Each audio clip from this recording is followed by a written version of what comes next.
ചെയ്യാൻ പറ്റിയ സുഖമില്ലായിരുന്നു. സ്പീഡിൽ ഓടുന്ന വണ്ടിയിൽ ഇടച്ചാടി ചത്താലോന്ന് വരെ ഞാൻ ഓർത്തതാ. മാതാവ് അതിൽ നിന്നല്ല എന്നെ രക്ഷിച്ചു. ഞാൻ ഉടമ്പടി എടുക്കാമെന്ന കാരണം എനിക്ക് ഭയങ്കര ബുദ്ധിമുട്ടുകളായിരുന്നു. വീട്ടിൽ കടം കൊണ്ട് നിൽക്കാൻ നിവൃത്തിയില്ലാതിരുന്നു. അപ്പോൾ എനിക്ക് സ്ഥലമുണ്ട്, വിറ്റ് കിട്ടുന്നില്ല. ഒത്തിരി പേര് വന്ന് കാണും, എല്ലാവരും വന്ന് നോക്കിയിട്ട് പിന്നെ പറയാമെന്ന് പറഞ്ഞു പോകും, പിന്നെയും വരില്ല. പിന്നെ കുറച്ച് പേര് പറയും സെൻറ്റിന് 2 വെച്ച് വിറ്റാൽ 50 രൂപ വെച്ച് എനിക്ക് ബ്രോക്കർ കാശ് തരണം. ബ്രോക്കർമാർ പറയുന്നതാണ് ഇങ്ങനെ. സെൻറ്റിന് 3 ആണെങ്കിലും ഞങ്ങൾക്ക് 50 വെച്ച് തരണം. അപ്പം ഞങ്ങൾ ഒന്നും നടക്കുകയല്ല, ഇങ്ങനെ മാറി മാറിപ്പോയിക്കൊണ്ടിരുന്നു. ഞാനിവിടെ വന്ന് എൻ്റെ സ്ഥലത്തിൻ്റെ ആധാരത്തിൻ്റെ കോപ്പി കൊണ്ടുവന്ന് അച്ഛനെ കാണിച്ച് പ്രാർത്ഥിച്ച് കൊണ്ടുപോയി.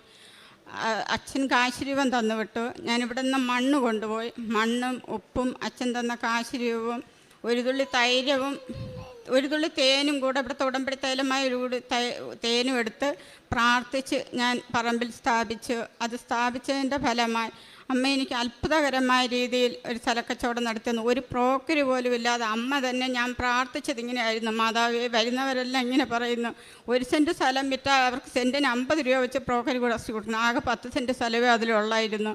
അങ്ങനെ ഇരിക്കുമ്പോൾ ഞാൻ മാതാവിനോട് പ്രാർത്ഥിച്ചു, അമ്മ തന്നെ ഒരാളെ ബ്രോക്കറായിട്ട് കൊണ്ടുവരണം, എനിക്ക് ബ്രോക്കർ കാശ് കൊടുക്കാതെ തന്നെ അത് നടത്തി തരണമെന്ന് പ്രാർത്ഥിച്ചു. അമ്മയോട് പ്രാർത്ഥിച്ച് അച്ഛൻ തന്ന കാശ് രൂപവും അവിടെ സ്ഥാപിച്ചതിൻ്റെ ഫലമായി അത്ഭുതകരമായ രീതിയിൽ നല്ല വിലയോടുകൂടി മാതാവ് എനിക്ക് ഒരു ബ്രോക്കർ പോലും ഇല്ലാതെ നേരിട്ട് മാതാവ് തന്നെ ബ്രോക്കറായിട്ട് വന്ന് ആ സ്ഥലക്കച്ചവടം നടത്തി തന്നു. എനിക്കതെല്ലാം നടത്തി തന്നില്ലായിരുന്നെങ്കിൽ എനിക്ക് പണിക്ക് പോകാൻ പറ്റാതെയായി. അസ്ഥികൾക്കെല്ലാം തേയ്മാനമായിരുന്നു. പണി ചെയ്യാൻ പറ്റാതായപ്പോൾ ഞാൻ ഓർത്ത് ജീവിതം കളിക്കും, പണി ചെയ്യാൻ പറ്റിയ സുഖമില്ലായിരുന്നു. സ്പീഡിൽ ഓടുന്ന വണ്ടിയിൽ ഇടച്ചാടി ചത്താലോന്ന് വരെ ഞാൻ ഓർത്തതാ. മാതാവ് അതിൽ നിന്നല്ല എന്നെ രക്ഷിച്ചു. ഇങ്ങനെ ഞാൻ ചിന്തിച്ചുകൊണ്ടിരിക്കുമ്പോഴാണ് ഞങ്ങളുടെ റിലേറ്റീവായ ഒരു ടീച്ചർ എന്നോട് പറഞ്ഞ്, ഞങ്ങൾ കൃപാസനം പോയായിരുന്നു. അപ്പം ഞാൻ ചോദിച്ചു, എന്നെയും കൂടെ കൊണ്ടുപോകാമോ ഇനി പോകുമ്പോഴെന്ന്. അപ്പോൾ അവർ പറഞ്ഞു, അടുത്ത മാസം ഞങ്ങൾ പോകുന്നുണ്ട്, പോകുമ്പം കൊണ്ടുപോകാമെന്ന് പറഞ്ഞു. അങ്ങനെയാണ് ഞാൻ ആദ്യമായിട്ട് ഇവിടെ വന്ന് ഉടമ്പടി എടുത്തത്. ഇവിടെ വന്ന് അമ്മയുടെ ഉടമ്പടി എടുത്തില്ലായിരുന്നെങ്കിൽ ഇന്ന് ഞങ്ങൾ ജീവനോടെ കാണില്ലായിരുന്നു. അമ്മ അത്ഭുതകരമായ രീതിയിലാണ് ഇപ്പം ഞങ്ങൾ നടത്തിക്കൊണ്ടിരിക്കുന്നത്. ഞങ്ങൾക്ക് അസുഖങ്ങളെല്ലാം കുറവുണ്ട്. അതുകൊണ്ട് വലിയ രീതിയിൽ അത്ഭുതകരമായ രീതിയിൽ തന്നെ അമ്മ സ്ഥലം ഒരു ബ്രോക്കറിൻ്റെ സഹായം പോലും ഇല്ലാതെ അമ്മ തന്നെ ബ്രോക്കറായിട്ട് വന്ന് അത് നടത്തി തന്നു. പിന്നെ എൻ്റെ രണ്ടാമത്തെ സാക്ഷ്യം എന്ന് പറയുന്നത് എൻ്റെ മകളുടെ കുഞ്ഞിൻ്റെ കാര്യമാണ്. അത് മകൾ തന്നെ പറയും. എൻ്റെ പേര് പ്രിയ എന്നാണ്. അപ്പം കുഞ്ഞുണ്ടായി കഴിഞ്ഞപ്പം ഒരു 6 മാസമൊക്കെ ആയപ്പോഴാണ് ഞങ്ങൾ ശ്രദ്ധിച്ചത് കുഞ്ഞിൻ്റെ ഒരു കാലിന് വലിപ്പം കൂടുതലും ഒരു കാലിന് വലിപ്പം കുറവുമായിരുന്നു. അപ്പോൾ ഞങ്ങൾ ഡോക്ടറിനെ കാണിച്ചപ്പോഴത്തേനും ഡോക്ടർ പറഞ്ഞു സ്കാൻ ചെയ്ത് നോക്കാൻ പറഞ്ഞു. അപ്പം കാലിൻ്റെ നമ്മുടെ ഹിപ്പ് സ്കാൻ ചെയ്യാൻ പറഞ്ഞു. ഹിപ്പ് സ്കാൻ ചെയ്തപ്പോൾ DDH എന്ന് പറയുന്നൊരു അസുഖമായിരുന്നു. അത് ഹിപ്പിൻ്റെ ഡിസ്പ്ലേഷ്യ എന്ന് പറയും. അപ്പോൾ കുഞ്ഞിന് നടക്കാൻ തുടങ്ങുമ്പോൾ പ്രശ്നം ഉണ്ടാകും, അങ്ങനെയായിരുന്നു. അപ്പോൾ ഇത് ഡോക്ടറിനെ കാണിച്ചപ്പോൾ ഡോക്ടർ പറഞ്ഞു, നിങ്ങൾ ഇതുവരെ ബെൽറ്റ് ഇട്ടില്ലേന്ന് ചോദിച്ചു. അപ്പോൾ കുഞ്ഞ് ജനിക്കുമ്പോൾ തന്നെ ബെൽറ്റ് ഇടണമായിരുന്നു എന്ന് പറഞ്ഞു. അപ്പോഴത്തേന് ഞങ്ങൾ പറഞ്ഞു, അന്നേരം ഇത് കണ്ടുപിടിച്ചിട്ടില്ലായിരുന്നു, ഞങ്ങളും ശ്രദ്ധിച്ചിട്ടില്ലായിരുന്നു എന്ന് പറഞ്ഞു. ഇപ്പോഴാണ് ഇങ്ങനെ ശ്രദ്ധിച്ചത്. നേരത്തെ ശ്രദ്ധിച്ചു, പക്ഷെ കുഴപ്പമില്ലായിരിക്കും എന്ന് വിചാരിച്ചു. കാരണം കൊച്ച് ജനിച്ചപ്പം ഹോസ്പിറ്റലിൽ നിന്നും ഒന്നും പറഞ്ഞില്ല. അപ്പം കുഴപ്പമൊന്നും ഇല്ലായിരിക്കും എന്നാണ് വിചാരിച്ചത്. പിന്നെയാണ് ഞങ്ങൾ ഒന്ന് കാണിച്ചേക്കാമെന്ന് വിചാരിച്ച് കാണിച്ചതായിരുന്നു. അപ്പോൾ 2 കാലിലും പ്രശ്നമുണ്ട്. ഒരു കാലിന് ഡിസ്പ്ലേഷ്യ കുറച്ച് കൂടുതലാണ്, 2 കാലിലും പക്ഷേ പ്രശ്നമുണ്ട് എന്ന് പറഞ്ഞു. അപ്പോൾ അമ്മ ഉടമ്പടി എടുത്തിട്ടുണ്ടായിരുന്നു. അപ്പോൾ ഉടമ്പടിയിൽ നിയോഗം വെച്ചു. അത് കഴിഞ്ഞപ്പം കുഞ്ഞിന് 2 എക്സ്റേ എടുക്കാൻ പറഞ്ഞു കാലിന്.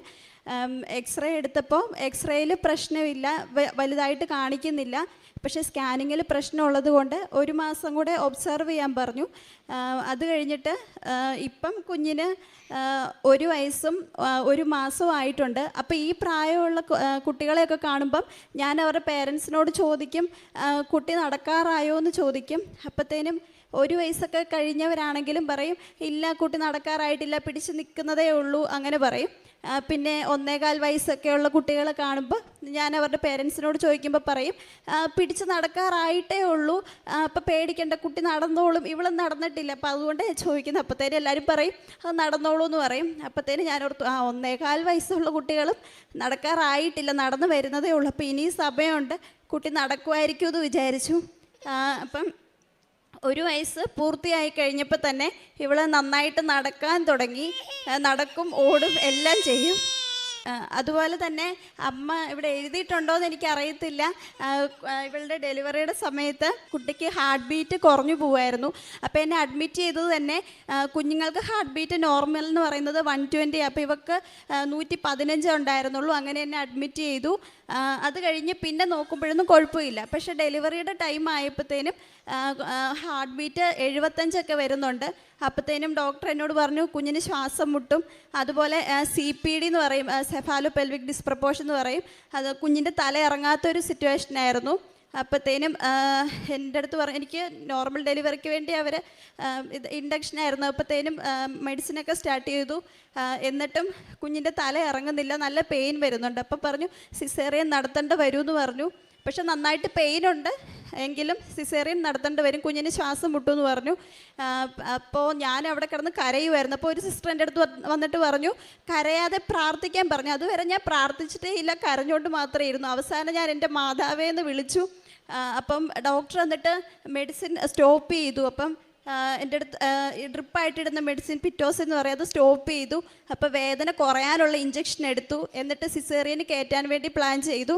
അപ്പോഴത്തേനും എനിക്ക് പെട്ടെന്ന് പെയിൻ കൂടി, പെട്ടെന്ന് ഡെലിവറി ആകുമായിരുന്നു. അപ്പോഴത്തേനും ഡോക്ടർ പറഞ്ഞു ഡെലിവറി ആകും, കുഞ്ഞിൻ്റെ തല ഇറങ്ങിയിട്ടുണ്ടെന്ന് പറഞ്ഞ് അങ്ങനെ പെട്ടെന്നാണ് നടന്നത്. അപ്പം ഓക്സിജൻ അത്രയും കുറഞ്ഞിട്ടും ഒരു കുഴപ്പമില്ലാതെ സിസേറിയൻ ചെയ്യേണ്ട വന്നില്ല. അതുപോലെ എനിക്ക് HBയും കുറവായിരുന്നു. അപ്പോൾ എനിക്ക് സിസേറിയൻ ആകും എന്നാണ് പറഞ്ഞിരുന്നത്.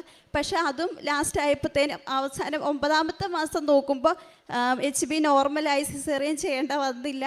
അതുവരെ അയൺ സുക്രോസ് ഇട്ടിട്ട് പോലും കയറാതിരുന്ന HB ലാസ്റ്റ് ആയപ്പോഴത്തേനും കൂടി. അങ്ങനെ ജീവിതത്തിൻ്റെ നിർണായക നിമിഷങ്ങളിലൊക്കെ മാതാവ് ഒത്തിരി കഷ്ടപ്പെടുത്താതെ നമ്മളെ രക്ഷപ്പെടുത്തിയിട്ടുണ്ട്. അപ്പോൾ ഒരുപാട് നന്ദി. പ്രസവ സമയത്ത് ഇവർക്ക് പ്രസവം നടക്കാതിരിക്കുന്ന സമയത്ത് ഞാൻ കൃപാസന മാതാവിന് ചില്ലുകൂട്ടിൽ നിന്ന് തുറന്നിറങ്ങി വന്ന് എൻ്റെ കൊച്ചിന് സുഖപ്രസവം തരണമേ എന്ന് പ്രാർത്ഥിച്ചിരുന്നു.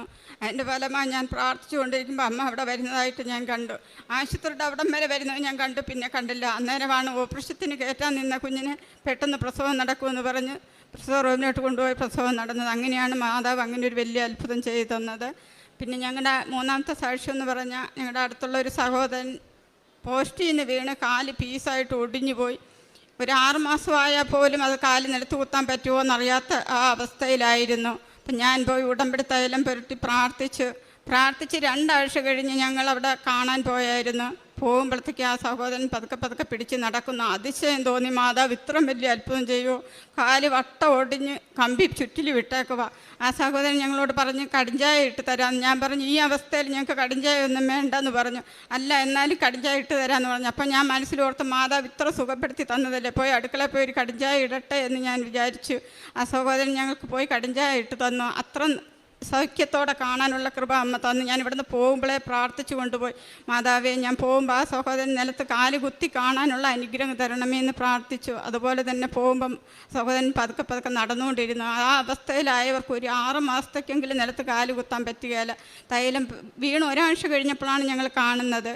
3ാമത്തെ ആഴ്ചയാണ് ഇത്രയും വലിയ സൗഖ്യം കൊടുത്തിരിക്കുന്നത് മാതാവ്. അതിന് മാതാവിന് 100 കോടി നന്ദി പറയുന്നു. അതുപോലെ തന്നെ എൻ്റെ സഹോദരന് ഏതു നേരം അസുഖമായിരുന്നു, ശ്വാസം മുട്ടലും നെഞ്ചുവേദനയും അങ്ങനെ പലവിധ അസുഖങ്ങളും കിഡ്നിക്ക് കംപ്ലൈൻറ്റും എല്ലാമായിട്ട് ആശുപത്രിയിൽ കിടക്കും. വീട്ടിൽ വന്ന് 2 ദിവസം പോലും സൗഖ്യമായിട്ടിരിക്കുകയല്ല, പിന്നെയും കൊണ്ടുപോകും. അങ്ങനെ സീരിയസ് ആയിട്ട് കൊണ്ടുപോയി 1 മാസത്തെ 20 ദിവസവും ആശുപത്രിയിലായിരുന്നു. ഞാൻ അവർക്ക് പോയി ഉടമ്പടി വസ്തുവായ തൈലവും ഉപ്പും കൊടുത്ത് പ്രാർത്ഥിച്ച് അതിൻ്റെ ഫലമായി ഇപ്പോൾ അവർക്ക് 2-3 മാസം കൂടുമ്പോഴൊക്കെ ഒന്ന് ആശുപത്രിയിൽ പോയാൽ മതി. അത്രയും സൗഖ്യം കൊടുത്ത് അനുഗ്രഹിച്ചു. എനിക്ക് 5ാമത്തെ സാക്ഷ്യം, എൻ്റെ കാല് എനിക്ക് ബെഞ്ചിലോ സ്റ്റൂളിലോ ഇരുന്നിട്ട് പള്ളിയിൽ തന്നെ ഇച്ചിരി നേരം കസേരയിൽ ഇരുന്നിട്ട് നിലത്ത് പിന്നെ കാല് കുത്താൻ പറ്റുകയില്ല. ഭയങ്കര വേദനയായിരിക്കും. പഴുത്തിരിക്കുമ്പോൾ കാലെങ്ങനെ നിലത്ത് കുത്താൻ പറ്റുമോ അതുപോലത്തെ വേദനയായിരിക്കും. അപ്പം ഞാനതെൻ്റെ ഉടമ്പടിയിൽ വെച്ച് അമ്മയുടെ മാതാവിൻ്റെ ഉടമ്പടി തൈലം പുരട്ടി പ്രാർത്ഥിച്ച് അത്ഭുതകരമായ രീതിയിൽ എനിക്ക് മാതാവ് അത് സുഖപ്പെടുത്തി തന്നു. ഇത്രയേറെ അത്ഭുതം തന്ന മാതാവിന് 100 കോടി നന്ദി പറയുന്നു. അത് മാത്രമല്ല, നേരത്തെ ഒന്നും ഞാൻ ബൈബിൾ വായിക്കില്ലായിരുന്നു. ഇപ്പോൾ എനിക്ക് ഉടമ്പടി വന്നപ്പിന്നെ എനിക്ക് ബൈബിൾ അരമണിക്കൂറല്ല ഞാൻ കൂടുതൽ നേരം വായിക്കുന്നുണ്ട്. അതുപോലെ തന്നെ വിശ്വാസത്തിൽ വളരാനും ബൈബിൾ വായിക്കാനും പ്രാർത്ഥിക്കാനും മറ്റുള്ളവർക്ക് വേണ്ടി പ്രാർത്ഥിക്കാനും ഒക്കെ കഴിയുന്നുണ്ട്. പിന്നെ ഇത്ര അത്ഭുതം അമ്മ ചെയ്തതിന് 100 കോടി നന്ദി പറയുന്നു. അതുകൂടാതെ ഞങ്ങൾ പ്രേക്ഷിത പ്രവർത്തനം എന്ന് പറഞ്ഞാൽ എല്ലാ മാസവും വൃത്തമന്ദിരത്തിൽ പോകും, രോഗികളെ പോയി കാണും, ഞങ്ങളെ കൊണ്ട് പറ്റുന്ന സഹായം അവർക്ക് ചെയ്യും. അവർക്ക് വീടുകളിൽ നിന്ന് അവർക്ക് 10-200 രോഗികളുള്ള സ്ഥലമാണ്. ഞങ്ങളോട് ചോദിക്കും എവിടെ നിന്നെങ്കിലും കുറച്ച് തുണികൾ സംഘടിപ്പിച്ച് തരുമോ എന്ന്. ഞാൻ വീടുകളിലെല്ലാം പോയി അവർക്ക് വേണ്ടി തുണികൾ സംഘടിപ്പിച്ച്, വണ്ടി വിളിച്ച് പോകാനുള്ള വരുമാനമൊന്നും ഞങ്ങൾക്കില്ല, എന്നാലും ഞങ്ങൾ ബസ്സിൽ കയറ്റി ഞങ്ങളെ കൊണ്ട് പറ്റുന്ന അത്ര എല്ലാം കൊണ്ട് കൊടുക്കും. പിന്നെ പറ്റുന്ന പോലെ കുറച്ചൊക്കെ സാധനങ്ങൾ വാങ്ങിച്ചു കൊടുക്കും. അങ്ങനെ ഓരോ സഹായങ്ങളും ഓരോ മാസവും ഇപ്പോൾ എന്തെങ്കിലും എല്ലാം സഹായം ചെയ്യും. പിന്നെ രോഗികളെ പോയി ആശുപത്രിയിൽ കാണും, പറ്റുന്ന പോലെ അവരെയും സഹായിക്കും. വീടുകളിൽ രോഗി ഉണ്ടെങ്കിൽ അവരെയും പോയി കാണും. ഞങ്ങൾ ഹിന്ദുക്കളോ ക്രിസ്ത്യാനികളൊന്നോ ഒന്നുമല്ല, ആര് എവിടെ ഉണ്ടെങ്കിലും, എവിടെ വകയിലുള്ളവരുണ്ടെങ്കിലും പുറത്തുള്ളവർ ആരാണെങ്കിലും എവിടെയും പോയി ഞങ്ങൾ പോയി കാണും.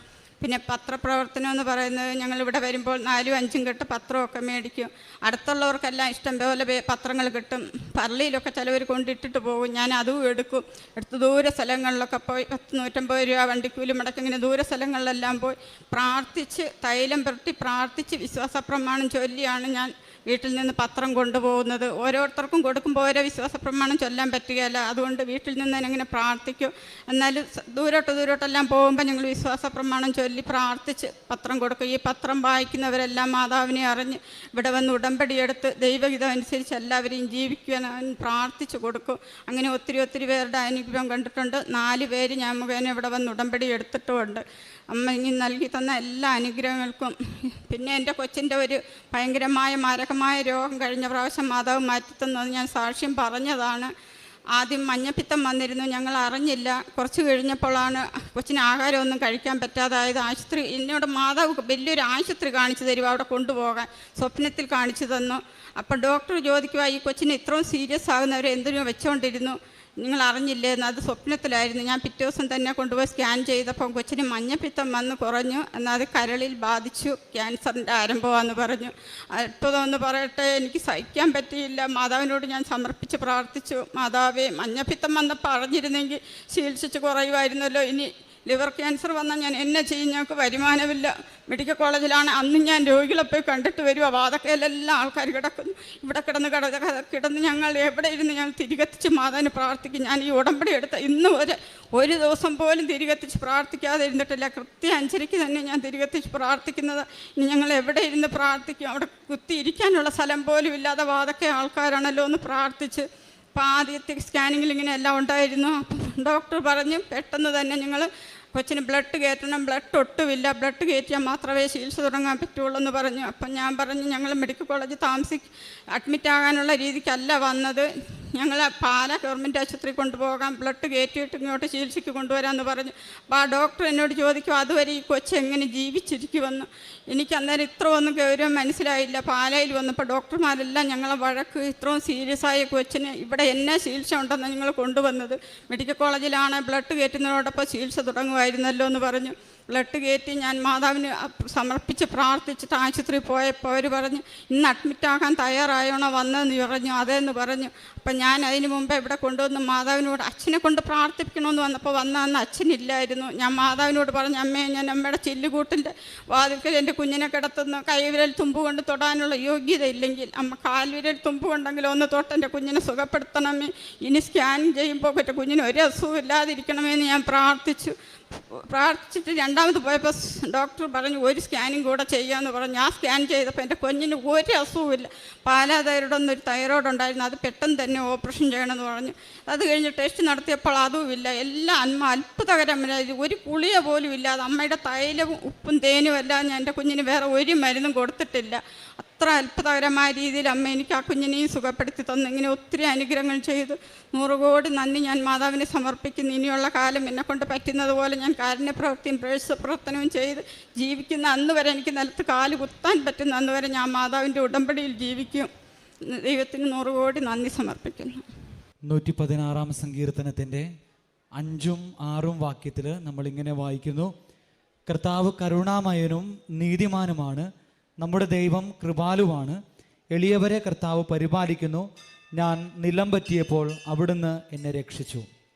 സ്നേഹം നിറഞ്ഞവരെ, പരിശുദ്ധ അമ്മയുടെ പ്രത്യക്ഷീകരണത്തിൻ്റെ ഈ അൾത്താര നമുക്കറിയാം ഒത്തിരിയേറെ വ്യക്തികളുടെ ജീവിതത്തിൻ്റെ അവസാന ഉത്തരമാണ്. ഉടമ്പടി പ്രാർത്ഥനയിൽ പങ്കുചേർന്ന് ആത്മാർത്ഥമായിട്ട് തങ്ങളെ തന്നെ വിശുദ്ധീകരിക്കുവാനായിട്ട് ആഗ്രഹിച്ചുകൊണ്ട് ആരൊക്കെ തങ്ങളുടെ ജീവിതം വിശ്വാസപൂർവം പരിശുദ്ധ അമ്മയുടെ കരം പിടിച്ച് ത്രിയേക ദൈവസന്നിധിയിൽ സമർപ്പിച്ചോ അവരുടെ ഒക്കെ ജീവിതത്തിൽ അവരുടെ പ്രതീക്ഷകൾക്ക്, അവരുടെ ജീവിതത്തിലെ ബുദ്ധിമുട്ടുകൾക്ക് പരിശുദ്ധ അമ്മ ഉത്തരം നൽകിയതായിട്ട് ഓരോ ദിവസവും നമ്മൾ കണ്ടുകൊണ്ടിരിക്കുകയാണ്. നമ്മളോട് കുമാരി ജോസഫ് എന്ന സഹോദരിയാണ് തൻ്റെ ഉടമ്പടി ജീവിത സാക്ഷ്യം ഇപ്പോൾ പങ്കുവച്ചത്. ഈ സഹോദരിയും നമ്മളോട് പറയുന്നത് തന്നെയാണ്, രോഗത്തിൻ്റെ അവസ്ഥയിൽ, അതുപോലെ തന്നെ സാമ്പത്തികമായിട്ടുള്ള തകർച്ചയുടെ അവസ്ഥകളിൽ പരിശുദ്ധ അമ്മയും ഉടമ്പടി പ്രാർത്ഥനയും എങ്ങനെയാണ് ഈ സഹോദരിയുടെ ജീവിതത്തിൽ സഹായമായിട്ട് മാറിയതെന്ന്. സ്നേഹം നിറഞ്ഞവരെ, വിശ്വാസപൂർവം ജീവിതത്തെ നവീകരിക്കുവാനായിട്ട് ആരൊക്കെ തയ്യാറാകുന്നുണ്ടോ, ആരൊക്കെ ദൈവവചനം പാലിച്ചുകൊണ്ട് ജീവിതം മുന്നോട്ട് കൊണ്ടുപോകാനായിട്ട് ആഗ്രഹിക്കുന്നുവോ, അവരുടെയൊക്കെ ജീവിതത്തിൽ പരിശുദ്ധ അമ്മയുടെ കരം പിടിക്കുകയാണെങ്കിൽ, ഉടമ്പടി ജീവിതം നയിക്കുവാനായിട്ട് ആഗ്രഹിച്ചുകൊണ്ട് ജീവിതത്തെ മുന്നോട്ട് കൊണ്ടുപോകുവാനായിട്ട് തയ്യാറാവുകയാണെങ്കിൽ തീർച്ചയായിട്ടും പരിശുദ്ധ അമ്മയുടെ വലിയ മധ്യസ്ഥത്തിൽ ത്രിയേക ദൈവസന്നിധിയിൽ നിന്ന് കൃപകൾ ധാരാളമായിട്ട് ലഭിക്കും എന്നുള്ളത് ഈ സാക്ഷ്യത്തിൽ നിന്ന് വളരെ പ്രകടമായിട്ട് നമുക്ക് മനസ്സിലാവുകയാണ്. ഈ കുടുംബത്തോട് ചേർന്ന് നിന്നുകൊണ്ട് പരിശുദ്ധ അമ്മയ്ക്കും തിരുക്കുമാരനും നമുക്ക് നന്ദി പറയാം. ഇരു കരങ്ങളും അടിച്ച് ഇവരുടെ ജീവിതത്തിൽ പരിശുദ്ധ അമ്മ മധ്യസ്ഥം വഹിച്ചുകൊണ്ട് നൽകിയ ചെറുതും വലുതുമായിട്ടുള്ള അനുഗ്രഹങ്ങൾക്ക് നമുക്ക് നന്ദി പറയാം. അത്യപൂർവ ദൈവാനുഭവം.